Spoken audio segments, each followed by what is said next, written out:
So when it comes to handling customer objections, one of the hardest parts of the entire process is just figuring out what those objections mean. So when customers say, it's too expensive, it'll never work here, I have to sell it to my manager, we're struggling as sellers to figure out how we handle those objections. But the real key factor in handling those objections is understanding the root cause, the intent. And that's what we're gonna do today. We're gonna cover a bunch of tactics that are gonna help you uncover the intent behind your customers' most popular objections so you can disarm them and move your deals forward.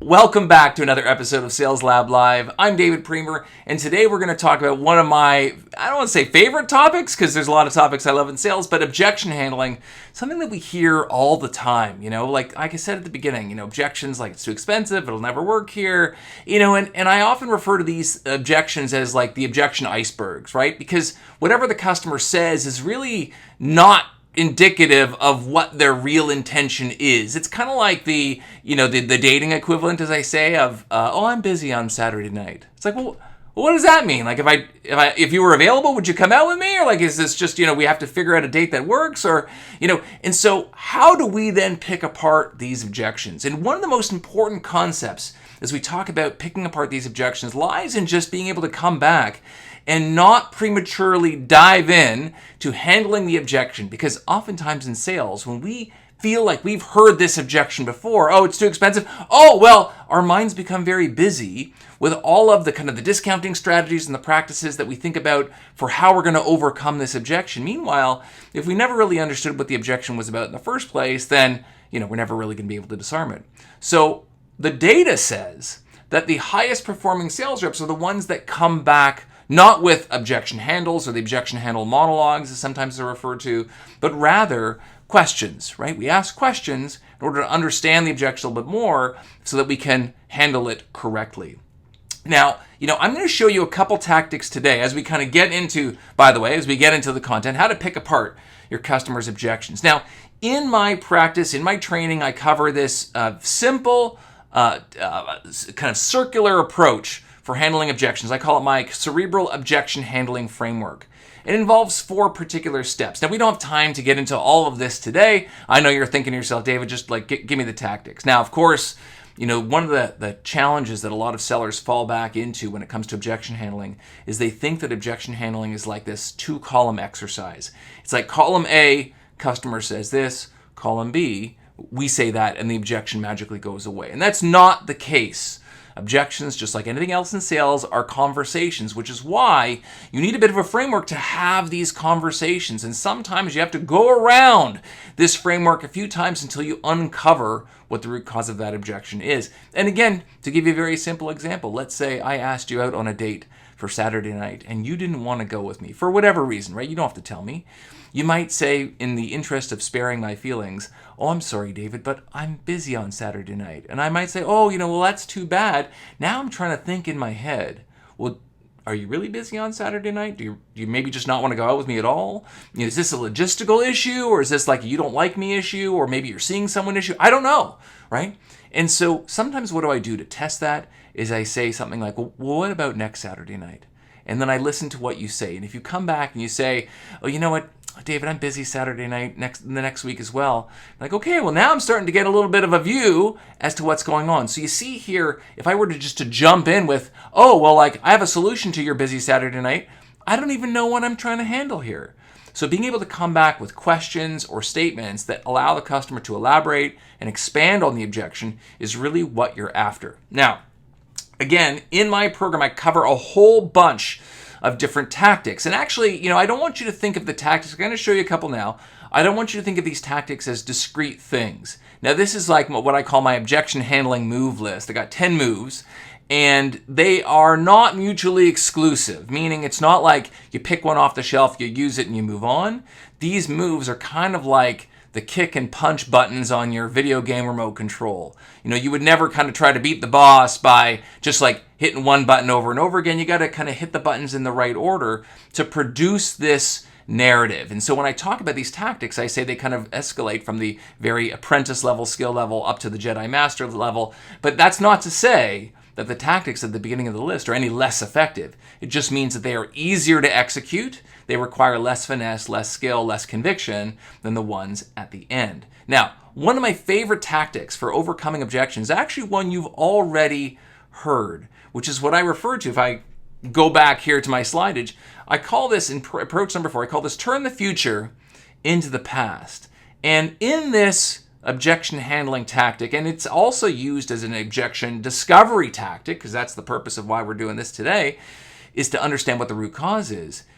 The principle behind turn the future into the past is very simple.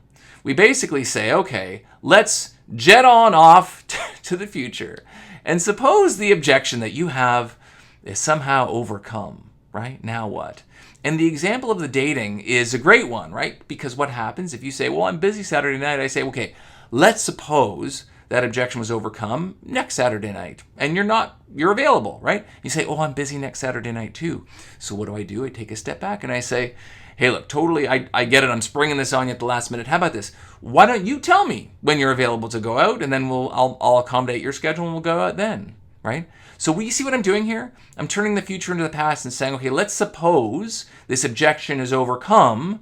Well, now what do we do, right? Like, the objection is now overcome. This is still an objection. And then what I'm going to do is I'm going to find out if indeed this was a logistical issue where you just couldn't find the time to go out with me, or there might be something, more behind the scenes. So you say, well, it's just a really busy month, or it's just a really busy time, or I'm just not in the headspace. I'm like, okay, now I'm getting closer to what the root cause of the objection is. And that's what our goal here is as well.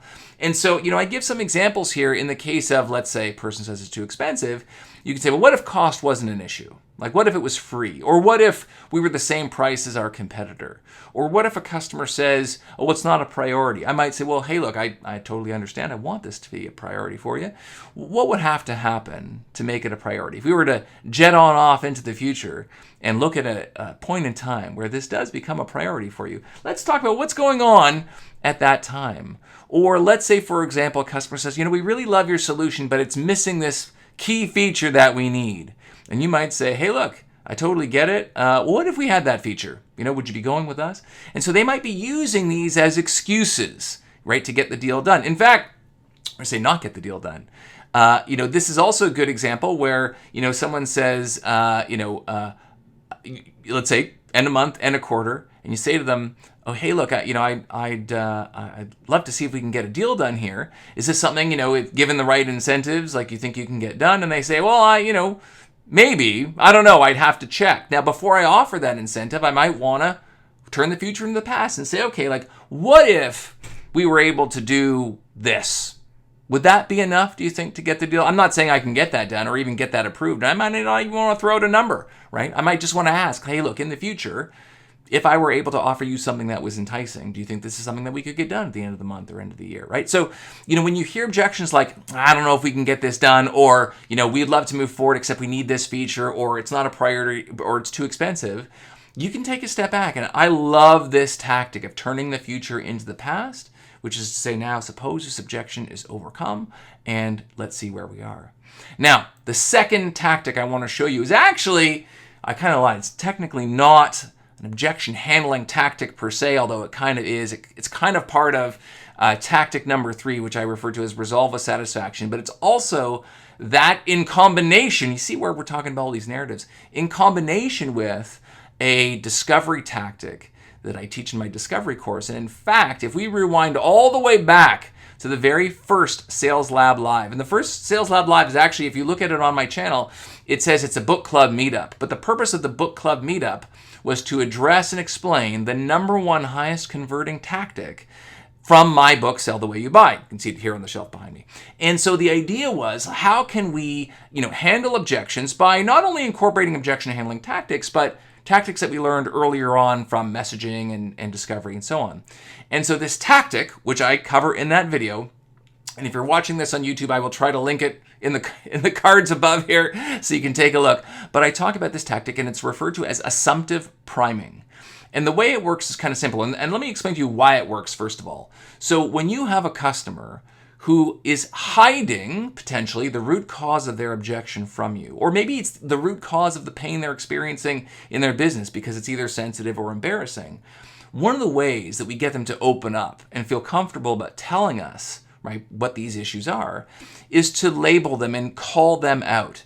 And so assumptive priming basically says we're going to make some assumptions about what reasons could be causing these objections, or in the case of discovery, the problems our customer are experiencing, and kind of call them out specifically. And it kind of sounds very sophisticated, but it's actually very, very simple.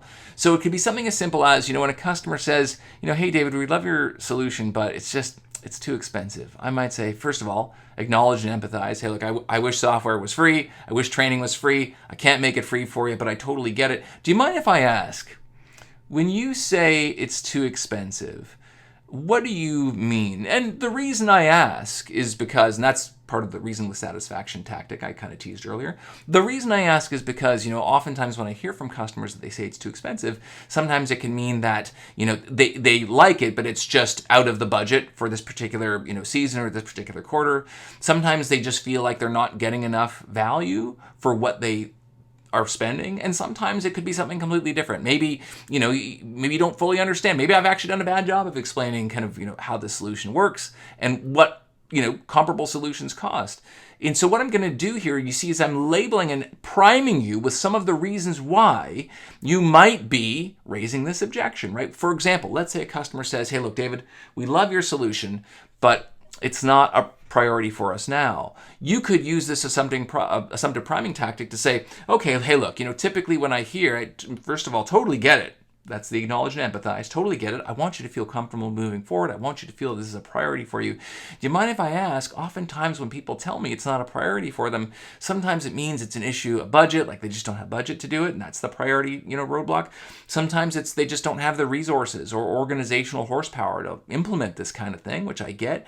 And sometimes, when it's not a priority, it just means that, hey, look, we didn't crest above that value line, and you might like what we have to show you here, but it just wasn't better or markedly better than what you're doing today. I'm just kind of curious, like what is one of those things might be the case here? Now, you see what happens is after I prime you with some of those sensitive issues, you might be willing to kind of zero in. It's the same thing. If someone asks me out on a date and says, I'm busy Saturday night, I might say something like, hey, look, I totally understand. I'm springing this on you at the last minute. Do you mind if I ask, when people say they're busy, sometimes it's just a logistical thing, like we just need to find a day that you're free, and sometimes you're just trying to spare my feelings, and it's okay, if you don't want to go out, you can tell me it's okay. And sometimes, it's just a matter of hey, look, dinner or going out to a movie might be a little bit too much. Maybe we just meet for coffee, one day too. That's all right. Right? So you see, I'm giving you some options to pick from here. And when I surface those options, it showcases to you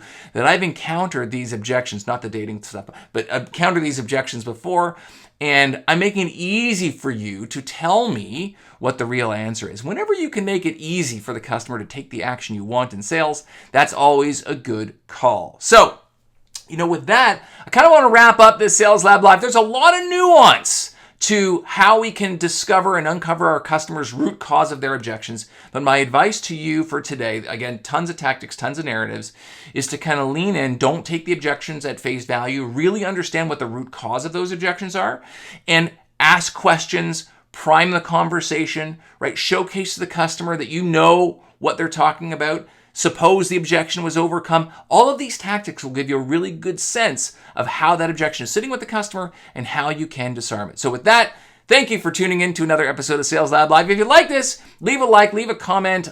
This topic of objection handling is a massive area, not just because of the 10 tactics I showed, but there's so many different kinds of objections and ways of handling them. So if you like this, let me know. I'm happy to do more of them. And we'll see you next time on Sales Lab Live.